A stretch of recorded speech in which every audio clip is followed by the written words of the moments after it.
ng bayan, maasahan anumang panahon. Magandang araw po sa ating lahat. Narito na ang pinakauling update sa magiging lagay ng ating panahon ngayong araw ng Huwebes, July 10, 2025. Sa kasalukuyan ay dalawang LPA ang ating minomonitor.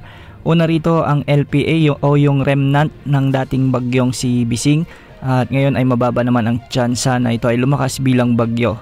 Samantala ang isa pang LPA ay nasa boundary naman ng ating area of responsibility sa 540 kilometers hilagang silangan ng Itbay at Batanes. Samantala southwest monsoon naman ang nagdadala ng mga pag-ulan sa ating bansa. Ayon sa Pag-asa, mababa naman ang tsansa ng LPA na nasa hilaga ng Batanes na mag-develop bilang bagyo sa susunod na 24 oras.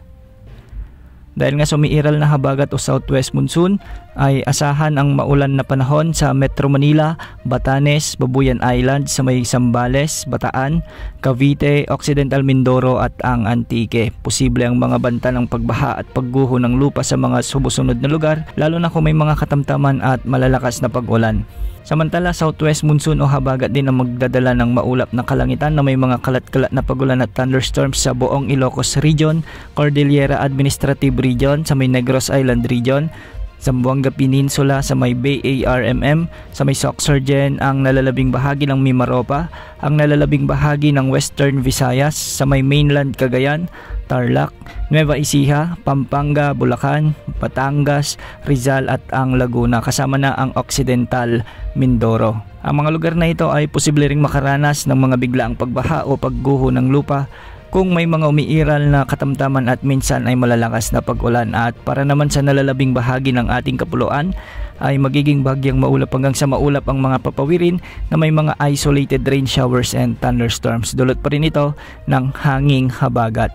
Para naman sa lagay ng mga pag-alon sa ating karagatan, posible ang mga matataas na pag-alon hanggang 3 metro sa northern at western sections ng Luzon. Para naman sa nalalabing baybayin ng bansa ay posible ang mga pag-alon hanggang 2.1 meters. At para naman sa ating long range forecast, ukol sa mga potensyal na bagyo, posibleng may mabuong sama ng panahon sa silangan ng bansa sa mga susunod na linggo, ayon ito sa ipinapakita ng mga global wind models. Posibleng magkaroon ng ng bagyo sa silangan ng Visayas at posibleng mag-develop ito na mas malakas at hihilain ang habagat. Hindi man ito nakikitang tatama sa ating kalupaan, ngunit magdadala ito ng mga pag-ulan dahil sa paghatak nito sa habagat sa kanlurang bahagi ng ating bansa. Yan ang update sa lagay ng panahon. Ito po ang weather update ng bayan, maaasahan anumang panahon.